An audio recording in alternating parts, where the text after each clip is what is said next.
तो आज हम ये गिवन कर्व का एरिया निकालने वाले हैं। वैसे तो क्वेश्चन में दिया है कि ये कर्व एक एलिप्स है, पर अगर क्वेश्चन में ना दिया हो तो हम इस कर्व का डेल्टा निकाल कर और H square minus A B वगैरह निकाल कर कैलकुलेट कर सकते हैं कि एलिप्स है या हाइपरबोला है, क्या है ये।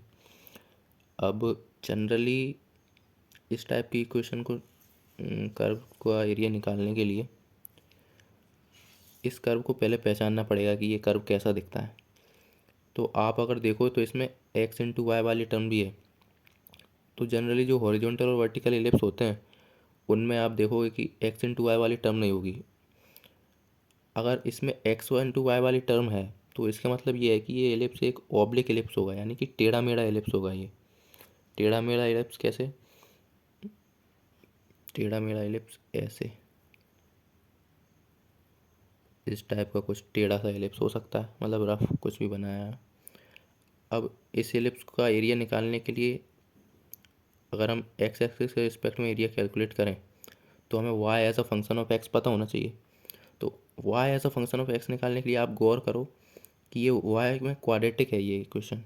तो अगर मैं इसको रीअरेंज करके लिखूँ तो ये है 2y² plus 6y x plus 1 plus 5x² plus 7x plus 6। ये इधर से इसमें 6y कॉमन लेकर इसमें से और इसमें से इधर लिख दिया इक्वल्स टू 0। अब y as a function of x निकालना है तो क्वाड्रेटिक फार्मूला से आसानी से निकाल सकते हैं। तो माइनस टाइम्स y का कोफिशिएंट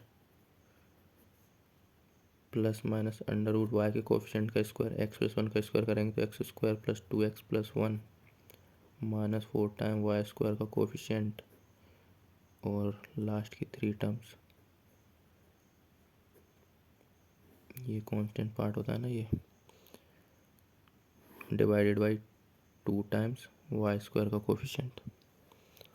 तो इसको थोड़ा अगर सिंप्लीफाई करें तो ये 2 से ही कैंसिल हो जाएगा, 6 3 times divided by 2 plus minus. इसको अगर थोड़ा सिंप्लीफाई करके देखें ये रूट के अंदर जो है तो ये 36 माइनस 40 एक्स स्क्वायर, तो माइनस 4x² और 72, 36 दूनी 72 और 56, 72 माइनस 56 16 प्लस 16x और 48 और ये 36 माइनस 48, 36 माइनस 48 नहीं 48 माइनस 36 होगा 2 12 माइनस का 12। तो आप चाहो तो इसमें से 4 कॉमन ले लो और 4 कॉमन लोगे तो रूट से बाहर 2 बन जाएगा और 2 से एक 2 कैंसिल हो जाएगा। तो अंदर बचेगा under root minus x square plus 4x minus 3 divided by 2। अब आप इसको एक परफेक्ट स्क्वायर बना सकते हो। कैसे? इसको आप लिख दो, माइनस कॉमन ले लो, 4 तो कॉमन ले लिया, ये वाले को माइनस कॉमन लेके x square minus 4x plus 3 हो जाएगा।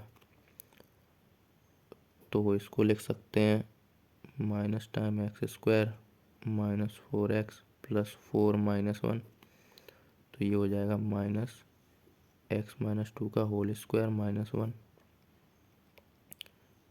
ये 2 है माइनस 2, तो माइनस अंदर भेज देंगे तो ये कुछ पूरा y as a function of x कुछ ऐसा दिखेगा, plus minus under 1 minus x minus 2 का होल स्क्वायर डिवाइडेड बाई 2।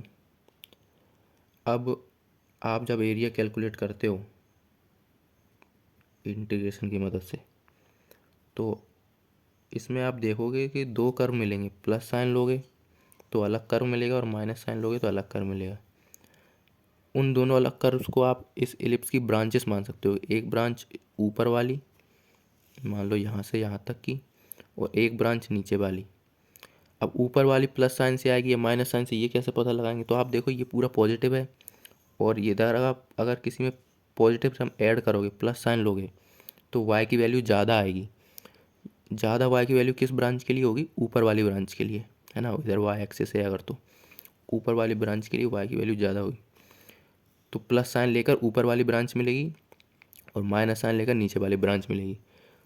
तो बेसिकली इसके अंदर जो एरिया है वो क्या है, ऊपर वाली ब्रांच को एक फंक्शन मान लो और नीचे वाली ब्रांच को अलग फंक्शन मान लो। तो आपने पढ़ा होगा कि दो फंक्शन के बीच में बाउंडेड एरिया कैसे निकालते हैं। उसके लिए हम upper curve minus lower curve करते हैं। मान लो अगर ये पॉइंट अल्फ़ा है और ये वाला पॉइंट बीटा है, इस एक्सिस पे ये पॉइंट और ये पॉइंट, तो एरिया के लिए अल्फ़ा से बीटा तक इंटीग्रेट करेंगे, upper curve minus lower curve करके एक्स एक्सिस के रिस्पेक्ट में डी एक्स लिख देंगे। अब अल्फ़ा और बीटा कैसे निकालें, तो अल्फ़ा और बीटा निकालने के लिए हम देखेंगे कि ये कर्व कहाँ से कहाँ तक बन रहा है। तो उसके लिए डोमेन पता होनी चाहिए। एक्स एक्सिस पर निकालना है तो डोमेन पता होनी चाहिए ना, एक्स की किन वैल्यूज़ के लिए ये डिफाइंड है। तो डोमेन इधर से तो एक्स बिलोंग्स टू रियल आएगा। अब रूट के अंदर वाले फंक्शन, ऐसे फंक्शन के लिए डोमेन कैसे निकालते हैं कि रूट के अंदर वाला item greater than equals to zero होना चाहिए। तो 1 माइनस एक्स माइनस 2 का whole square greater than equals to zero. तो यहाँ से अगर आप सिंप्लीफाई वगैरह करोगे तो एक्स बिलोंग्स टू 1 से 3 आ जाएगा, यानी कि अल्फ़ा आ गया 1 और बीटा आ गया 3। तो एरिया निकालने के लिए हम 1 से 3 तक इंटीग्रेट करेंगे। अपर कर्व मान लो ये एम है, ये इतना पूरा और ये इतना पूरा एन है। तो अपर कर्व क्या है, M plus N, plus sign लेकर अपर कर्व मिलता है।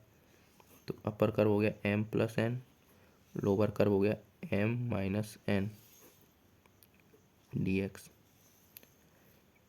तो इसको सिंप्लीफाई करें तो ये बन जाएगा 1 से 3 2n डी एक्स। अब n क्या था, ये रूट वाला, 2 से तो हाफ कैंसिल हो जाएगा, तो ये बनेगा 1 से 3 under root 1 minus x minus 2 का whole square times d x. ये अब सिंपल इंटीग्रेशन है a square minus x square type का। इसको जब आप सॉल्व करोगे तो फाइनल आंसर आएगा पाई बाई 2। यही करेक्ट आंसर है।